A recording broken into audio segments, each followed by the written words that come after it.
Bienvenue à toi. Tu es stressé, bloqué dans ta vie pro ou perso, dans ton envie d'entreprendre ta vie comme tu la voudrais. Stressé par le présent, anxieux de l'avenir ou freiné par le passé. Tu es au bon endroit ici. Je suis Florent Monnier, et ici tu trouveras des partages, des astuces, des protocoles, que tu puisses mieux appréhender chaque jour et te réaiguiller sur un chemin qui est bon pour toi. Que tu trouves plus de plaisir, de joie au quotidien, car où il y a du plaisir, il y a de l'amour, et où il y a de l'amour, il y aura toujours toute l'énergie dont tu as besoin. Bienvenue. Aujourd'hui, on va parler infobésité. C'est un terme que j'ai entendu il y a quelques jours et rien que ce terme, déjà m'a fait rire et ça m'a fait me plonger dans plusieurs recherches. Et c'est la première fois que je fais un vrai gros script pour un épisode de podcast, alors qu'en général, c'est simplement quelques lignes avec des thèmes à aborder. Là, je suis allé fouiller dans des articles de presse et dans diverses études.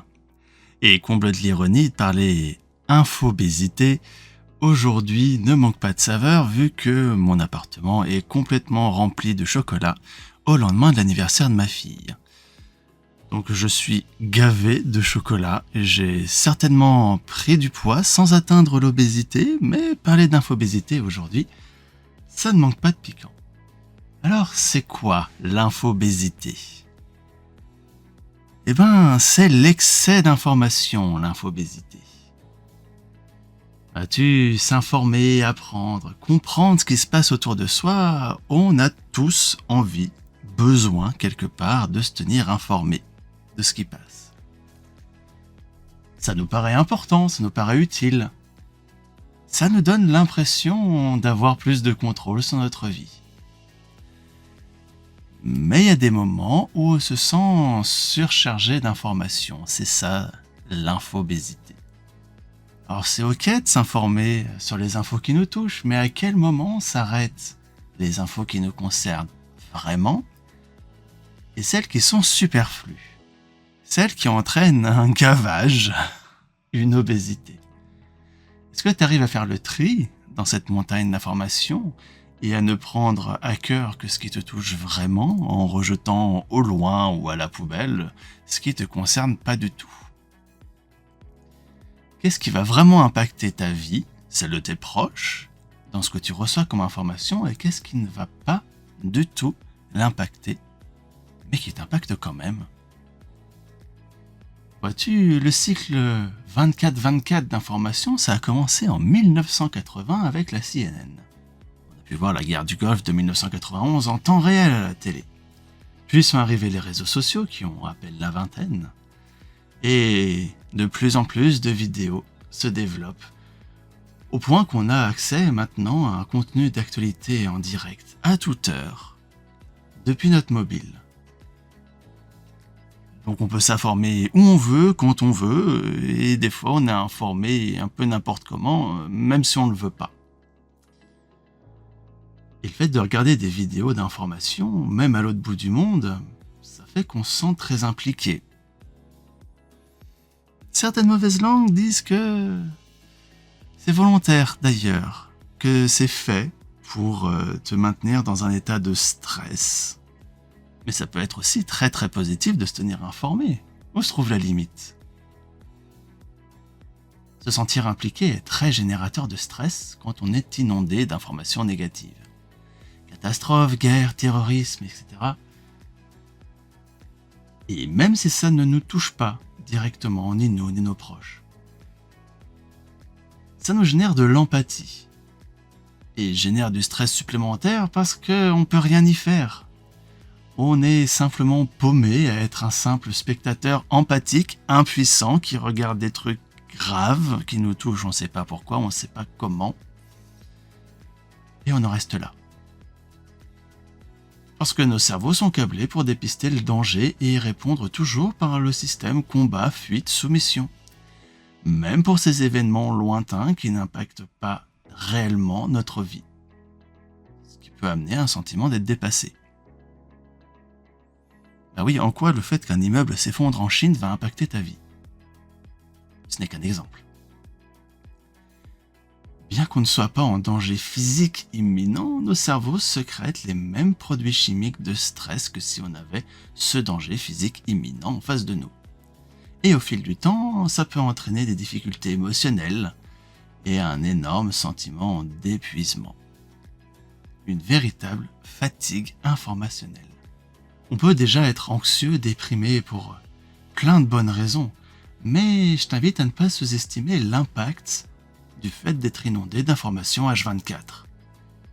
Si tu souffres déjà d'anxiété, les nouvelles d'événements mondiaux pourraient l'exacerber, causer de la fatigue, des troubles du sommeil, voire des problèmes de santé physique, tels que de l'hypertension par exemple. Que dire en plus quand dans ce torrent d'informations que l'on reçoit volontairement ou non, on entend des sons de cloche différents, qu'on arrive à voir un peu tout et son contraire. On est perdu. On est perdu non seulement parce qu'on a beaucoup d'informations à comprendre, à digérer, mais en plus on doit faire le tri entre des données souvent contradictoires, qu'on n'arrive pas à comprendre, dont on n'arrive pas à voir la logique. Sans savoir en plus qui dit vrai, qui dit faux, si tout est noir, blanc ou s'il y a une teinte de gris. En plus de ça, on perd confiance dans ce qu'on voit et ce qu'on entend. Ce qui nous stresse encore un peu plus, au cas où on n'était pas assez stressé. On se sent victime, on se sent isolé, on se sent complètement perdu et impuissant. En 2002, l'Observatoire Société et Consommation avec la Fondation Jean Jaurès ont publié une étude sur la fatigue informationnelle en France. Pour reprendre aussi notamment un article de Ouest France, je cite, « On est bien loin de l'époque où la lecture du journal pouvait être comparée à la prière du matin, comme disait Hegel. C'est bien pire que ça. » En 2002, et peut-être encore un peu plus maintenant, début mars 2025, 50% des Français consultent plusieurs fois les actualités par jour sur les réseaux sociaux. 55% regardent les infos à la télé au moins une fois par jour. Sur la population ciblée, la population test, 22% de la population se sentait faiblement engagée dans la conso d'informations. Mais 49% le sont moyennement et 29% sont très engagés par l'information. En arrêtant les chiffres, ce qui ressort, c'est qu'on est nombreux à avoir l'impression d'entendre toujours la même chose, sans arriver à prendre assez de recul pour bien la digérer, bien la comprendre. Et même pour beaucoup de personnes sondées, à la fin de la journée, on a souvent l'impression de n'avoir rien lu, rien entendu d'utile ou d'intéressant. C'est limite si on se souvient de ce qu'on a vu comme information. 50% de la population ressent un épuisement, un stress quant à ce nuage informationnel. Donc 15% de la population sent ce stress régulièrement. Et je rappelle qu'on n'était qu'en 2022. D'où ce terme d'infobésité. Cette fatigue informationnelle est importante pour 38% des sondés. Les personnes souffrant de fatigue informationnelle souffrent ainsi bien plus que les autres de stress, d'anxiété, de déprime, de dépression, mais aussi d'addiction. Certes, les plus jeunes d'entre nous ont grandi avec les nouvelles technologies. Ils avouent sans peine que ça leur pèse et aussi que c'est compliqué pour eux de s'en détacher. Mais ça ne touche pas que les plus jeunes, ça touche toute la population, ce problème. Je vais citer des extraits d'une interview d'une Québécoise que j'ai pu voir dans un de ses articles. Entre la Covid-19, la société intransigeante, les théories du complot, la guerre en Ukraine, tout allait mal. Plus je lisais, plus je nourrissais une grande désillusion face à l'avenir. Une peur que mes enfants vivent une catastrophe, confie Madame Boucher. À l'été 2022, cette femme de 56 ans a pris conscience de l'impact de son rapport à l'information sur sa qualité de vie. Tout juste retraitée, cette ex-ergothérapeute s'était installée sur une île du bas du Saint-Laurent. Sans télé, sans internet pendant 1 mois. Tout un changement pour une personne qui lisait régulièrement les journaux et qui regardait les nouvelles à la télé ou sur son cellulaire tous les jours. Elle confie qu'elle a vu une baisse notable, très notable de son niveau de stress, qu'elle a associé au début à la fin de son travail. Mais ensuite, lorsqu'elle a retrouvé sa routine informationnelle, les maux des mois précédents qui la tenaillaient sont revenus au galop. Lassitude, manque d'énergie, tristesse, sommeil agité. Et je cite, « J'ai alors compris que je faisais une overdose de mauvaises nouvelles. » Cette personne s'est donc coupée complètement des informations pour retrouver sa joie de vivre. Comme elle le dit, si la planète doit péter, ça sert à rien que je stresse pendant 1 an, 6 mois ou 3 semaines avant. J'y peux rien. J'avoue, c'est faire l'autruche. Mais je me sens bien, ajoute-t-elle. Et toi qui m'écoutes, où tu en es? Est-ce que tu te renseignes, tu écoutes les informations de manière saine? Est-ce que ça te surcharge, te stresse? Ou est-ce que tu es plutôt dans le côté faire l'autruche?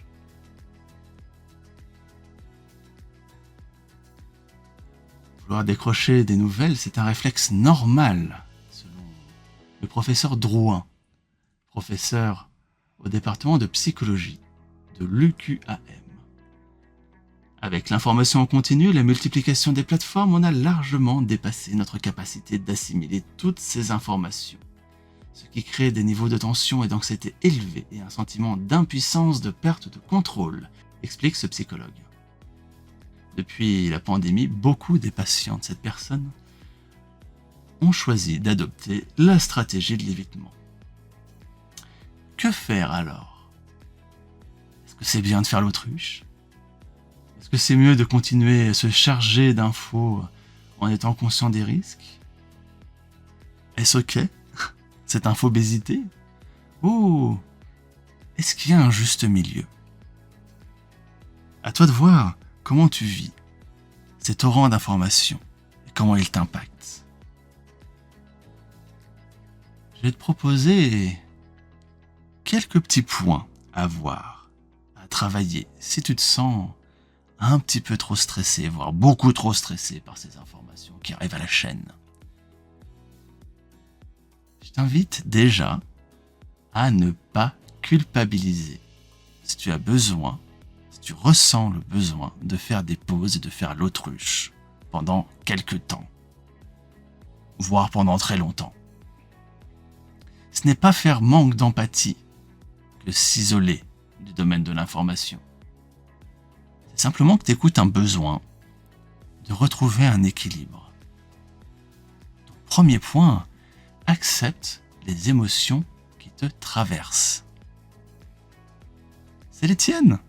Elles sont normales, c'est tes émotions, elles t'appartiennent, c'est parfaitement ok. Peut-être qu'elles te plaisent pas, ces émotions. Ah ok, raison de plus pour prendre le temps de les écouter, de les comprendre, ce qui permettra de mieux te connaître. Ça alors, c'est le début de la gestion du stress si tu écoutes mes podcasts depuis le début. Apprends aussi à gérer ton temps. Si tu te sens intoxiqué par toutes ces informations qui te stressent, mais que tu ne peux pas te passer de ta dose d'informations, c'est ok. Mets cette dose d'informations au planning et tiens ce planning. Puis range ça dans une boîte bien fermée jusqu'au prochain rendez-vous d'information de ton planning. C'est un exercice bien difficile au départ, on est d'accord. Mais tâche de t'y tenir. C'est un point qui est certes très compliqué, mais je le fais travailler à beaucoup de mes clients. Quand tu es surchargé de choses en tout genre, de choses à faire, tu as la tête trop pleine, fixe-toi des timings pour remplir des tâches. Plutôt que de te dire, aujourd'hui j'ai 10 tâches à faire, aujourd'hui j'ai 8 heures et je vais faire telle tâche, telle tâche, telle tâche, telle tâche, en limitant le temps. Et la gestion du temps, c'est quelque chose que je fais beaucoup travailler à pas mal de clients. Quand on a la tête trop pleine de choses à penser, à faire, etc., on arrive à la surcharge et on finit par ne plus arriver à bosser correctement. Alors j'invite beaucoup de mes clients à travailler au timing plutôt qu'à la tâche. Tu as plein de tâches à faire, ok, tu définis un temps par tâche. Si tu n'as pas fini la tâche, à la fin du temps imparti, tu passes à une autre. À moins que ça soit une tâche très importante avec une deadline très courte, je suis pas sûr que ça soit vraiment vital pour toi de terminer cette tâche aujourd'hui plutôt que demain. Ensuite, d'après tous ces articles que j'ai pu regarder sur l'infobésité, la fatigue informationnelle, le troisième tip est évidemment apprends à gérer ton stress. C'est pour ça que je suis là et je suis loin d'être le seul. Prends le temps de faire des pauses, des vraies coupures. Là, on parle d'information, mais c'est valable aussi pour un peu tout. Des vraies coupures. En pratiquant des respirations, de la méditation pour que tu restes en zone de maîtrise. Parce qu'avec une bonne pause, une bonne relaxation qui te ramène en zone de maîtrise, tu pourras prendre du recul sur tout ce que tu vois, sur tout ce que tu entends, sur tout ce qui t'impacte. En étant en zone de maîtrise, quand tu regarderas des informations, tu seras moins catastrophiste. Tu feras le tri beaucoup plus sainement entre ce qui t'impacte, sur lequel tu vas peut-être pouvoir agir ou réagir, et ce qui ne t'impacte pas, que tu pourras jeter à la poubelle. Autre point très sympa, et je sens que je ferai un épisode complet sur ce système.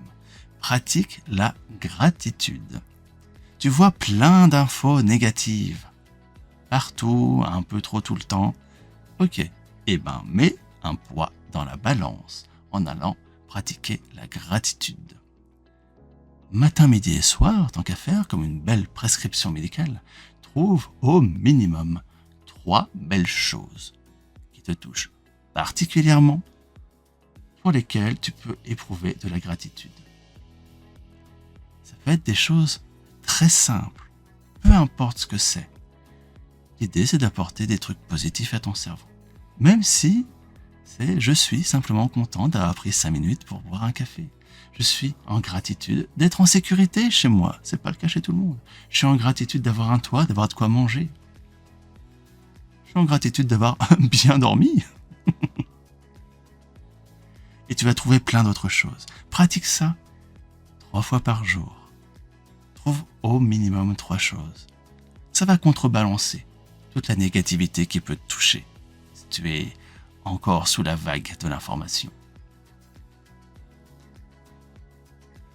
Ensuite, je t'invite à chercher les bonnes nouvelles. Tu vois trop d'informations négatives ? Ok, mais sache qu'il y en a des très positives que tu peux trouver. Peut-être moins facilement, mais tout n'est pas négatif dans le monde. Donc je t'invite à équilibrer la balance. Tu vois du négatif ? Va chercher du positif. Je t'assure, il y en a, et je vais t'en donner quelques exemples juste après. Passe aussi à l'action. Tu te sens impuissant et ce qui arrive dans le monde, c'est normal. T'as plein d'infos qui t'arrivent dessus, tu peux rien faire. À toi tout seul avec tes petits bras. Ok. Tu te sens pas de taille. À toi tout seul pour changer les choses d'une manière qui te semble positive. Tu te sens pas de taille à changer la face du monde à toi tout seul. Je peux le comprendre. Et qui t'a dit que t'étais tout seul ?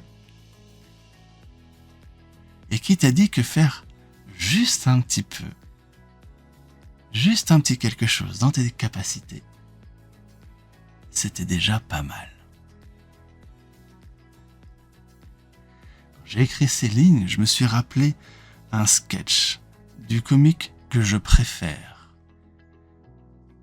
Et je vais te citer un extrait d'un petit sketch qui s'appelle « Parler pour ne rien dire » de Monsieur Raymond Devos, qui t'explique que rien n'est pas rien. La preuve, c'est qu'on peut le soustraire. Rien moins rien égale moins que rien. Alors si on peut trouver moins que rien, ça veut dire que rien vaut déjà quelque chose. En plus, on peut acheter quelque chose avec rien, regardez, en le multipliant. Une fois rien, c'est rien, on est d'accord. 2 fois rien, c'est pas beaucoup.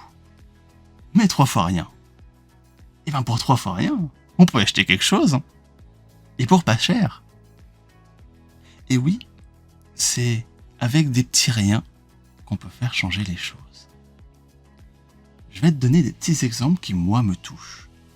Quand je te dis d'aller chercher les bonnes nouvelles, moi, je le fais régulièrement. Et voilà ce qui ressort. Du 22 février au 2 mars 2025 a eu lieu l'événement de jeux vidéo Speedon, un grand concours de jeux vidéo qui a récolté 2,2 millions d'euros pour les médecins du monde. Encore mieux que l'année dernière. Tout ça à coup de personnes qui ont donné un petit peu, qui ont fait un petit quelque chose en fouillant dans leur poche et en donnant quelques euros. 5 euros, 10 euros, tous ont été remerciés, peu importe la hauteur du ton. Et d'ailleurs, les Français sont de plus en plus généreux d'année en année. C'est peut-être pas grand-chose, mais c'est plein de pas grand-chose qui ont fait 2,2 millions d'euros pour les médecins du monde. Que dire alors aussi de l'événement du Z-Event, qui est un autre événement de jeux vidéo qui, pour la 2e année consécutive, a dépassé les 10 millions d'euros de dons. On peut voir plein de choses négatives aussi du côté de la nature, de l'écologie, réchauffement climatique, tout ça. Oui, en plus à l'heure où Trump énonce son envie de quitter les accords de Paris, juste après, M. Bloomberg a assuré qu'il paierait de sa poche la cotisation des États-Unis à la place de son pays. Oui, on voit que plein d'espèces vont s'éteindre. Mais en 2024, on a vu la naissance en captivité de plusieurs espèces en grave danger d'extinction, telles qu'un rhinocéros blanc, des okapis, oryx, casoars. Et en plus, chaque année, on redécouvre des spécimens bien en vie d'espèces qu'on pensait éteintes. Ok, il y a encore beaucoup de choses à faire. Mais en cherchant bien, il y a des choses qui s'améliorent. La science, la technologie va à grands pas, peut-être même trop vite. C'en est flippant des fois. On voit l'IA un peu partout qui commence à prendre de plus en plus de place. On a peur qu'elle prenne des emplois, etc. Mais en même temps, l'IA a permis de traduire des papyrus et des textes antiques qu'on galérait depuis des décennies à traduire. La recherche sur Alzheimer progresse, au point qu'on a trouvé que certaines activités cérébrales et même certaines façons de respirer permettaient de détecter bien plus tôt cette maladie et du coup de la contrecarrer bien plus efficacement. On a réussi le premier traitement in utero d'une maladie génétique avec succès. Et ça ne date que de début 2025. Et il y en a toutes les semaines des informations comme ça, qui remontent le moral, qu'on peut trouver un peu partout. On a trouvé que certaines fibres de champignons réduisaient l'inflammation des poumons et reprogrammaient les cellules immunitaires pour combattre la grippe. On a trouvé des larves et des champignons qui digèrent certains types de plastique, alors on en trouve déjà à l'intérieur des poissons qu'on achète. Donc oui, je t'invite à passer à l'action, même si c'est un tout petit quelque chose, même si c'est quelques zéros, même si c'est quelques euros, donner une assos, même si c'est quelques heures, donner de ton temps. Parce que pas grand-chose, plus pas grand-chose, quand on est plein, ça fait de grandes choses. Je t'invite sur le sujet, si tu ne sais pas quoi regarder ce soir, à regarder Un monde meilleur. Un film avec notamment Kevin Spacey et Helen Hunt. Plus un enfant qui reçoit un devoir bien particulier à faire et qui change beaucoup de choses. Ça peut être une idée sympa à mettre en place. Parce que des fois, oui aussi, on peut être tout seul, juste tout seul, ou alors un tout petit nombre et faire des choses incroyables. Pas besoin d'être une personne ultra riche ou une personne influente en politique pour faire bouger les choses énormément. Regarde par exemple monsieur Dasrat Manji, qui a perdu sa femme parce que l'hôpital était trop loin pour qu'il l'atteigne à temps. Ce pauvre homme, dans ce village très pauvre, mal desservi, a pris son marteau, son ciseau, et à lui tout seul, a taillé une montagne pendant 20 ans. Ah oui, des fois il faut du temps, il faut de l'espoir, il faut de la volonté. Et cette personne, avec ses maigres outils, a taillé une montagne sur une centaine de mètres de long et 6 ou 7 mètres de haut, je crois. Ce qui a fait que l'hôpital est maintenant à 15 kilomètres de son petit village et plus à plusieurs dizaines de kilomètres. Un autre exemple parmi tant d'autres. Jadav Payeng, 16 ans, quelque part en Inde, se trouve un jour fort triste de voir des animaux morts de soif et de chaleur sur un banc de sable pas très loin de chez lui.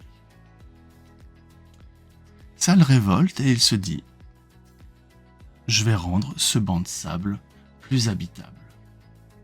Il y a consacré sa vie et 20 ans après, ce banc de sable est maintenant recouvert par une forêt de 550 hectares de bambous qu'il a plantés à lui tout seul.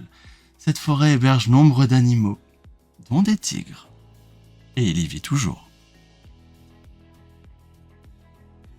Le couple Salgado aussi, par exemple, qui reprend en héritage un ranch familial qu'il découvre complètement dévasté par la déforestation au Brésil.